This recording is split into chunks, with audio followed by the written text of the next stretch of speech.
세대가 함께 예배드리면서 다니엘이라는 인물을 한번 여러분과 나누고 싶습니다.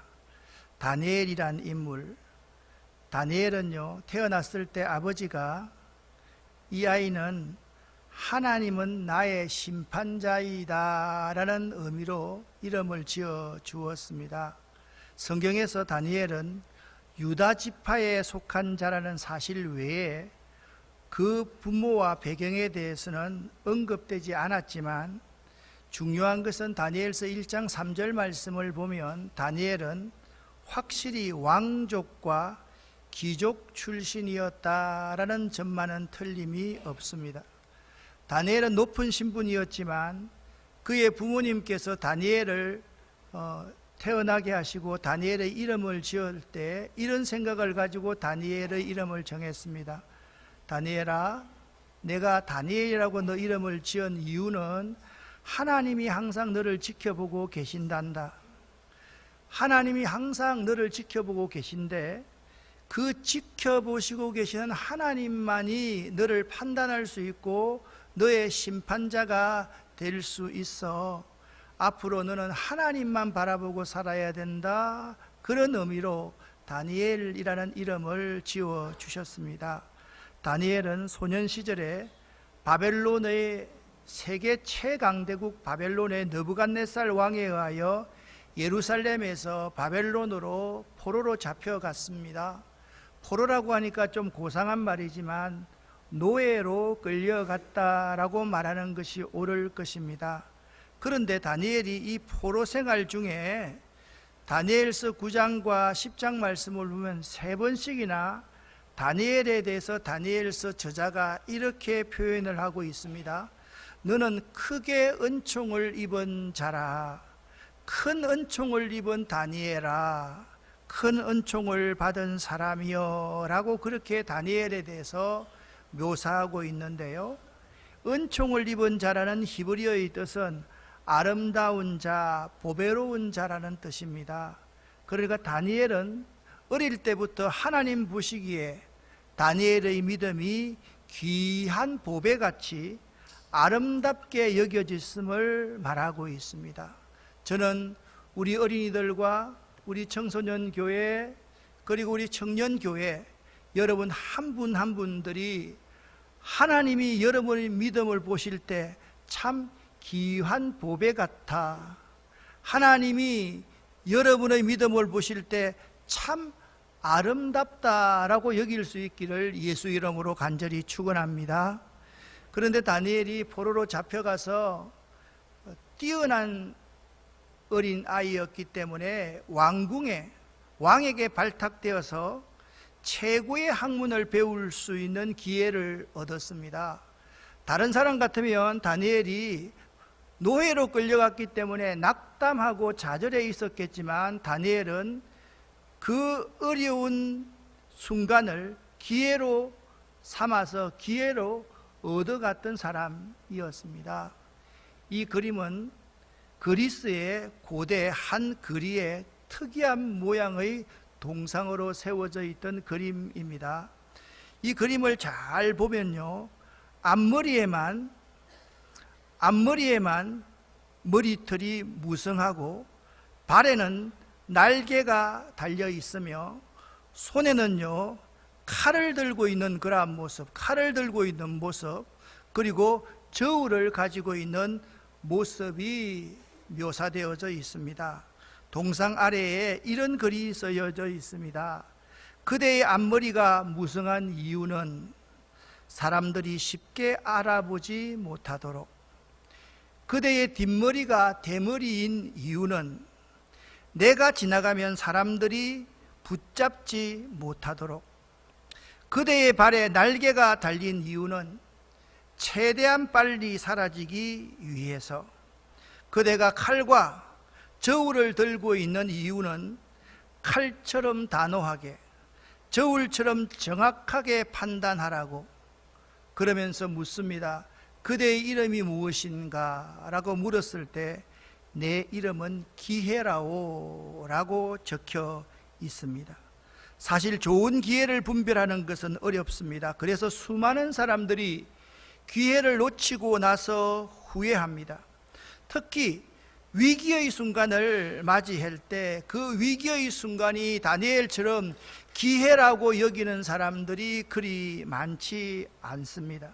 사람들을 보면요, 위기의 순간에 좌절하고 낙심하는 사람이 있는 반면에 위기를 기회로 삼아서 새롭게 도약하는 사람이 있는 것입니다. 특별히 우리가 영어에 opportunity라는 기회라는 단어는 바람이 불어서 돛담배가 황구 포트에 가까이 갈 수 있는 좋은 시기라는 뜻에서 유래가 되었습니다. 그러니까 기회라는 것은 오늘날처럼 엔진이 달려 있어서 우리 마음대로 배를 움직일 수 있는 것이 아니라 돛담 배가 바람 때문에 살기 위한 그 항구에 닿을 수 있는 좋은 시기, 그것이 인생에 있어서 기회라는 것입니다. 다니엘은요, 자기에게 주어졌던 그 위기, 좌절하고 절망할 수밖에 없었던 그 위기의 순간을 기회로 붙잡았던 사람이었습니다. 특별히 그는 매 순간 하나님의 말씀을 묵상하며 기도하여 깨달은 지혜를 얻었던 사람입니다. 느부갓네살 왕이요, 밤중에 꿈을 꾸었는데 다니엘은 그 느부갓네살 왕이 꾸었던 그 꿈을 정확하게 알고 정확하게 해석합니다. 자기가 한 것이 아닙니다. 하나님께서 다니엘에게 깨닫게 하는 지혜를 주셨기 때문이었습니다. 그런데 이런 다니엘이 포로로 잡혀갔던 그 잡혀갔을 때의 상황에 대해서 다시 한번 생각해 보는 것이 좋을 것 같습니다. 다니엘은요, 자신의 나라가 강대국에 의해서 멸망을 당했습니다.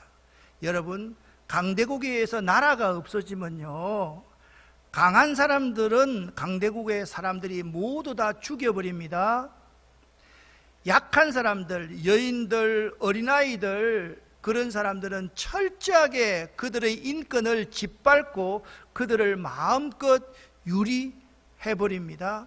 그렇기 때문에 강대국에 짓밟혔던 그 나라, 멸망한 그 나라의 백성들은 죽음을 맞이하거나 그렇지 않으면 약한 사람들은 그들의 놀이객감이 될 수밖에 없는 그 시기에 다니엘이 포로로 잡혀갔던 것입니다.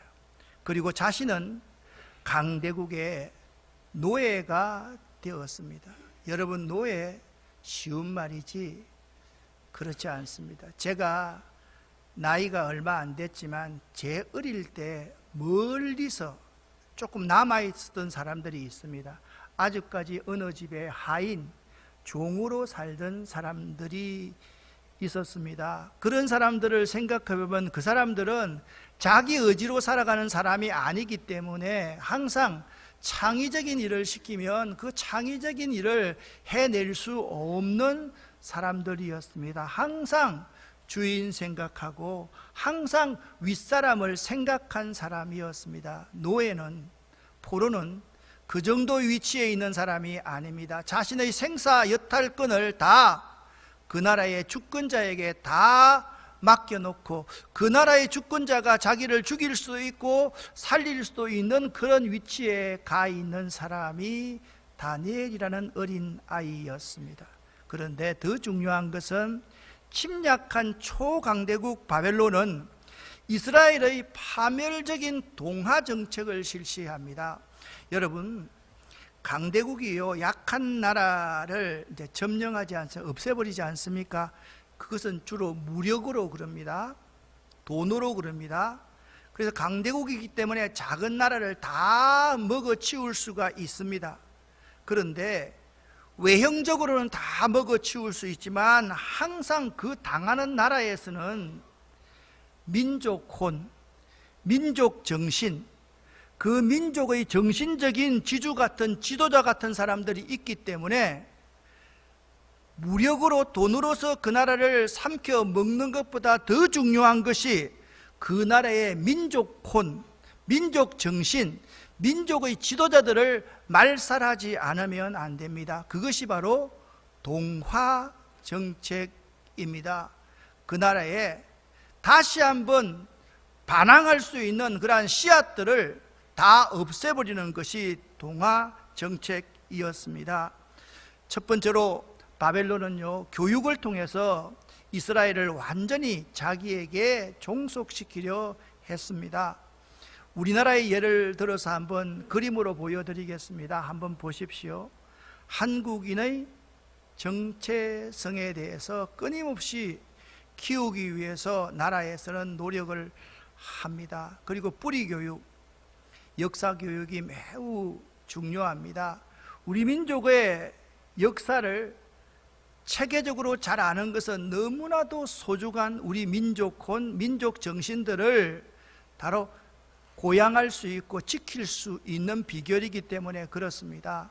최근에 중국이 소수민족의 언어 사용하는 것을 금지시켰습니다. 특별히 우리 조선족은 한국 교육, 한글 교육에 위기를 맞이하게 되었습니다. 왜 그렇습니까? 민족혼, 민족 정신들을 말살하기 위해서 이런 동화 정책을 사용하는 것입니다. 무엇보다도 중요한 것이 있습니다. 그 민족 가운데 약한 자들을 강한 자들이 지배해서 자폰을 하게 만듭니다. 혼인 정책을 씁니다. 그래서 그 민족의 씨를 말려버리는 그러한 정책, 이것이 뭐냐? 교육으로 말미암는 동화 정책의 일환이었습니다. 둘째로 일제시대 때 그런 일이 있었듯이 창시 계명을 합니다. 사람의 이름을 바꿉니다. 다니엘의 이름의 뜻은 아버지가 이름을 지어줄 때 하나님만이 나의 재판장이 되신다라는 뜻을 가진, 여러분 히브리어 이름을 보면 엘자가 있습니다. 엘자는 하나님이라는 뜻입니다. 그런데 바벨론의 이름을 보면 벨자가 있습니다. 그것은 뭐냐면 바벨론의 신의 이름입니다. 그래서 다니엘의 이름을 바벨론의 왕은 그 이름을 바꾸어 버립니다. 벨 신이 그의 생명을 보호할 것에서 벨드사살로 다니엘의 이름을 바꾸었던 것입니다. 이스라엘 백성들은 모두 하나님의 거룩한 호가 포함된 이름을 가지고 있었습니다. 다니엘의 세 친구 이름도 이름을 바꿈으로써 하나님을 믿는 신앙, 그 민족 중심에 있는 민족혼을 말살하려고 했던 것입니다. 예를 들어 보겠습니다. 다니엘의 세 친구, 우리도 여러분 그냥 많이 세뇌가 되어서 다니엘의 세 친구 이름을 말하라 그러면 바벨론식 이름을 외우고 있습니다. 사드락과 메삭과 아벳노고, 이렇게 무섭습니다. 그런데 바벨론식 이름이 아닌 이스라엘식의 이름은 하나냐였습니다. 하나냐는 바벨론의 친구 이름은 여호와께, 하나님께 사랑받는 자라는 뜻이었습니다. 그런데 하나냐가 사드락으로 바뀌었습니다. 태양신에 의해서 조명을 받는 자로 바뀌게 된 것입니다. 미사엘, 하나님 같은 자가 누구냐라는 뜻입니다. 미사엘은 메삭으로 이름을 바꾸어 버립니다. 그는 이스탈이다. 이스탈이라는 것은 뭐냐면 땅의 여신, 욕망의 여신이라는 말입니다. 아마도 이 미사엘, 메삭이라는 남아는 여자처럼 참 예쁘게 생긴 아이인 것 같습니다. 그래서 땅의 아름다운 여신의 이름으로 지어서 그의 이름을 메삭이라고 바꾸어 놓았습니다. 세 번째, 이 다니엘의 세 번째 친구가 아사랴라는 이름입니다. 아사랴라는 이름의 뜻은 여호와만이 나의 도움이 되신다라는 뜻입니다. 그런데 이 아사랴를 아벳느고로 바꾸었습니다. 지혜의 신의 노예로 살아라 라는 의미인 것입니다. 이렇게 이름을 바꾸어서 민족의 정신, 민족혼, 조상과 나의 서로 연계를 바로 지워버리는 생각으로 창시 계명을 하게 되는 것입니다. 세 번째, 바벨론의 음식을 먹게 하는 것입니다. 이것은 매우 중요한 것입니다. 교육과 이름 바꿈으로 사람을 바꾸는 세뇌 교육을 강화하려는 바벨론 왕은 가장 중요한 정신의 바탕인 먹고 사는 문제에 그 체질을 바꾸기 위해서 음식도 술과 육류로 얻어진 바벨론 식단을 먹게끔 만듭니다. 근데 여기서 뭐가 문제가 되느냐 하면 그 시대의 대부분의 음식들, 왕이 먹는 음식들은 이미 이방신, 바벨론의 신 벨에게 바쳐진 것을 다시 가져와서 먹게 되는 것이기 때문에 우상에게 절한 음식을 먹게 되는 것이기에 매우 시험이 들 만한 그러한 일이었습니다. 이처럼 철저하게 교육을 통해서, 이름의 계명을 통해서, 음식을 통해서 바벨론은 이스라엘 민족의 모든 씨를 말살시키려는 그러한 정책을 가지게 되었는 것입니다. 그렇습니다. 역사를 보면요, 핍박자, 침략자들은 어리석은 야만인이 아닙니다. 그들은 항상 치밀하고 교활합니다. 그래서 여러분, 우리 어린이들, 우리 청년들 잘 생각해야만 합니다. 우리 가운데 경제적으로 우리를 침탈하고 있고, 문화적으로 우리가 침탈을 당하고 있고, 여러 가지 지금 세상의 문화들이 우리 가운데 많이 들어와 있습니다.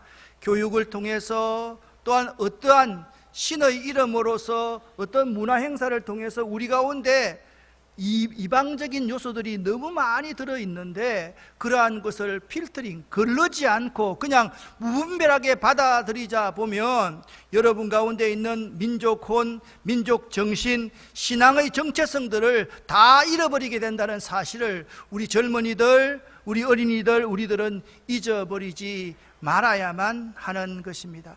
이 정도가 되면 보통 사람들 가운데 그곳에서 생존하기 위해서 대부분은 그들처럼 동화되어 버립니다.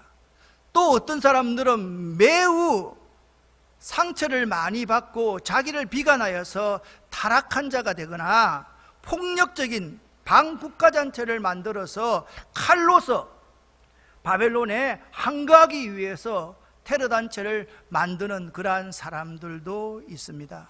그러나 다니엘은 달랐습니다. 다니엘은 전혀 다른 생각을 가지고 있었습니다.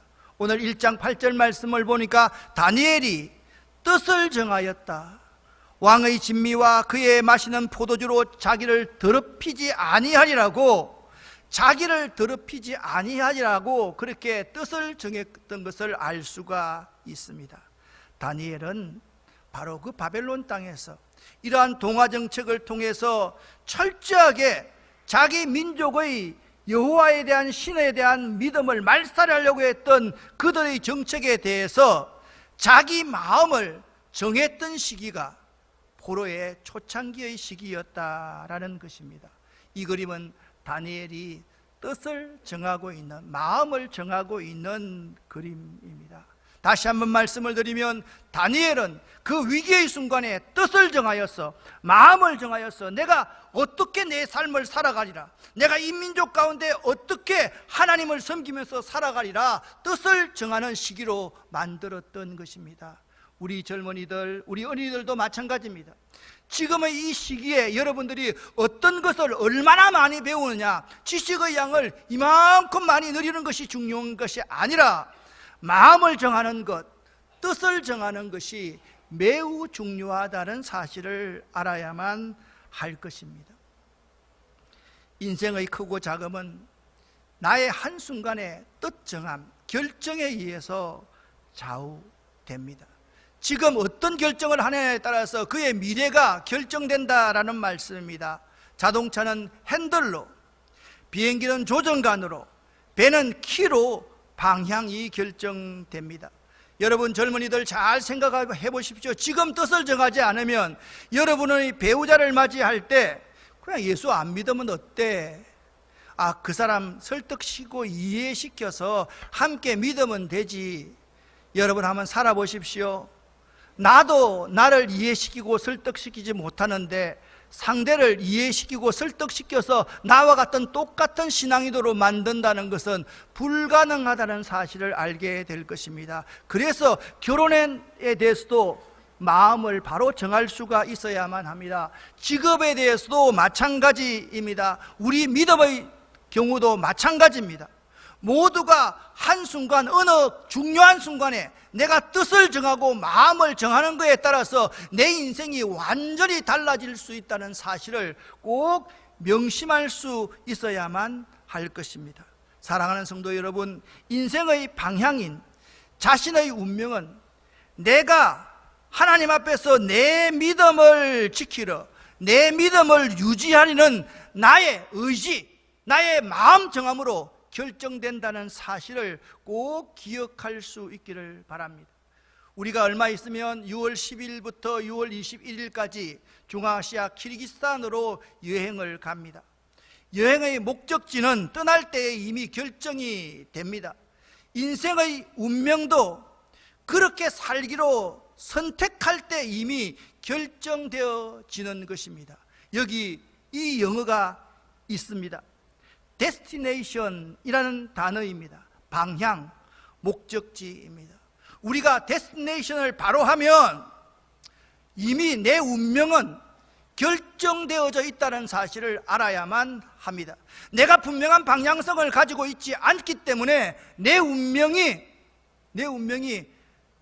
어디로 가야 될지 모르는 사람이 될 수밖에 없다라는 것입니다. 내가 어디를 가야 되며 무엇을 하고 살아야 되며 어떻게 살아야 되며 누구를 위해서 살아야 되며 내 인생의 주인이 누구인지를 바로 아는 마음 정함, 뜻을 정함이 매우 중요하다라는 사실을 여러분 꼭 알 수 있기를 바랍니다.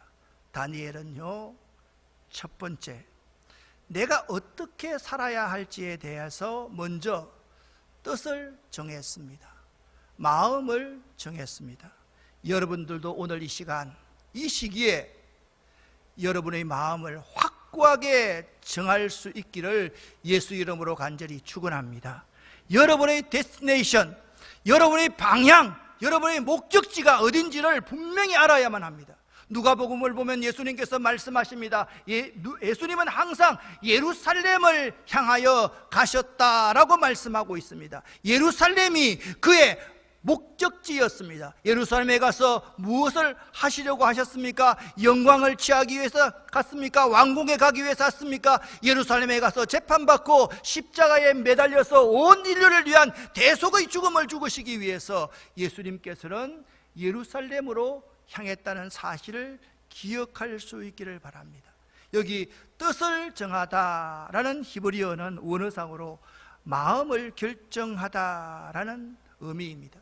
다니엘이 세상의 거대한 왕조 앞에서, 세계에서 가장 강력한 바벨론의 그 왕 앞에서 존귀한 자가 되고 승리할 수 있었던 비결은 오직 하나님께 뜻을 정하고 하나님 앞에 마음을 그 순간 정했기 때문임을 기억할 수 있기를 예수 이름으로 간절히 축원합니다. 뜻만 정한다고 다 되는 것이 아닙니다. 다니엘서 1장 8절에 이어서 다니엘서 6장 10절 말씀을 여러분과 제가 함께 읽어보겠습니다. 다니엘이 이 조서에 왕의 도장이 찍힌 것을 알고도 자기 집에 돌아가서는 윗방에 올라가 예루살렘으로 향한 창문을 열고 전에 하던 대로 하루 3번씩 무릎을 꿇고 기도하며 그의 하나님께 감사하였더라. 아멘. 여러분, 이스라엘 백성들은요, 기도하는 장소가 꼭 있었는데 그것이 어디냐? 다락방이었습니다. 그들이 윗방에 올라간다는 것은 기도하기 위해서 구별해 놓은 장소에 올라간다라는 의미입니다. 그 윗방에 올라가서 예루살렘을 향하여서 창문을 열어놓고 하루에 3번씩 여전히 습관대로 전에 하던 대로 무릎을 꿇고 겸손하게 하나님께 예배하고 기도하고 자기를 이 자리까지 있게 하신 그 하나님께 감사하였더라. 할렐루야. 그렇게 말씀하고 있습니다. 두 번째, 다니엘은요, 첫 번째 뜻을 정하고 마음을 정하였고요, 두 번째 다니엘은 하나님 앞에 습관을 좇아서 예배하고 기도하고 그 하나님께 감사의 삶을 살았습니다. 사랑하는 우리 청소년, 청년 여러분, 어린이 여러분, 여러분 인생의 가장 중요한 것이 먼저 뜻을 정하고 마음을 정하는 것이라고 한다면, 그 뜻을 정한 그 방향이 일관되게 나아가기 위해서는 반드시 습관을 좇아 예배드리고 하루에 3번씩 예루살렘을 향하여 창문을 열어놓고 겸손하게 무릎 꿇고 기도할 수 있어야 되고, 그리고 하나님 앞에 감사할 수 있어야만 할 것입니다. 이것이 매우 중요합니다. 그리고 다니엘에 관해서 다니엘서에 기록되어 있지 않는 히브리서 11장 33절에 이런 말씀이 기록되어 있습니다. 함께 읽어보겠습니다. 믿음으로 나라들을 이기기도 하며 의를 행하기도 하며 사자들의 입을 막기도 하며. 아멘. 여러분, 이 이야기가 누구 이야기입니까? 다니엘 이야기 맞지 않습니까? 다니엘은요, 믿음으로 살았습니다. 다니엘은요, 믿음으로 그 강력한 나라의 군왕들을 이기기도 하며, 믿음으로 하나님의 의로움을 드러내기도 하고, 믿음으로 죽으면 죽으리라 사자의 입을 막았던 사람이 다니엘이었습니다. 그렇다고 한다면 여러분, 믿음으로 산다는 것이 어떤 의미가 있는 것일까요? 첫 번째, 믿음으로 산다는 것은 하나님의 성품에 대한 강한 확신 속에서 하나님을 알아가는 것을 말합니다. 하나님의 성품에 대한 강한 확신이란 어떤 것입니까? 하나님의 속성이 무엇인가? 하나님의 인격과 하나님의 사랑이 무엇인가?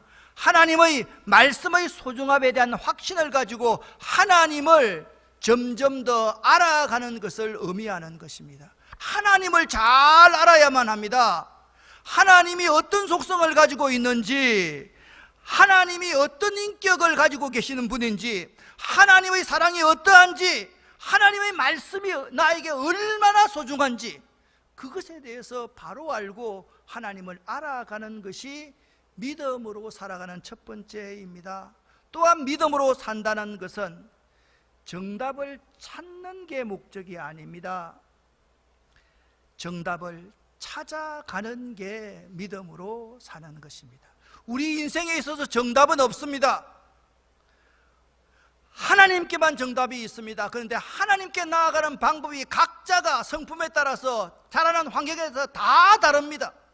그렇기 때문에 정답을 찾으려고 노력하지 말고 죽을 때까지 정답을 찾아가면서 우리 스스로가 하나님 앞에 성화된 삶을 살아가야만 되는 것입니다. 하나님, 올 한 해 동안 저를 통해 하실 일이 있으시면 저를 통해 하실 일이 있으실 텐데, 하나님, 저의 인생을 통해서 하실 일이 있으실 텐데, 규태가 사랑하는 누구야, 내가 오늘 거기에 가자라고 하실 때 하나님, 안 됩니다, 못 갑니다, 그렇게 말하지 않는 삶을 살고 싶습니다. 주님이 가자고 하시는 곳이 어디든지 그곳에 있을 수 있도록 올 한 해를 비워둘게요 라는 마음을 항상 갖고 살아가는 삶, 그러한 삶이 믿음으로 살아가는 삶입니다. 믿음으로 살아가는 삶은 이런 사람입니다. 주님, 이렇게 부족하고 연약한 저를 사용하실 수 있겠습니까? 그렇다면 한번 주님, 마음껏 이 부족하고 연약한 죄인을 사용해 보십시오 라고 하나님께 나를 전적으로 맡기는 것, 그것이 믿음으로 사는 것입니다. 여러분이 하나님께 받은 그 달란트가 있습니다. 그 달란트를 섞여두지 말고 묻어두지 말고, 하나님, 부족한 죄인, 이 죄 많은 죄인, 이 연약한 이 죄인을 하나님이 사용할 수 있으면 제가 맡기겠습니다, 마음껏 저를 사용해 주십시오, 할렐루야. 그렇게 맡기는 삶이 믿음으로 사는 삶입니다. 세 번째, 믿음으로 산다는 것은 세상의 위로, 사람의 위로를 통해 살아가는 것을 말하지 않습니다. 믿음으로 사는 삶이란 하늘의 위로, 하나님의 위로로 살아가는 삶을 의미합니다. 우리 찬양대와 우리 모든 교인들이 저와 함께 이 찬송을 불러보시기를 바랍니다. 나의 갈 길 다가도록 예수 인도하시니 내 주 안에 있는 사람 어찌 의심하리. 나의 갈 길 다가도록 나의 갈 길 다가도록 예수 인도하시니 어려운 일 당한 때도 족하는 3절입니다 해주시네. 나의 갈 길 다가도록 예수 인도하시니 그의 사랑 어찌 큰지 말로 할 수 없도다. 믿음으로 사는 자는 하늘 위로 받겠네. 무슨 일을 만나든지 만사형통하리라. 무슨 일을 만나든지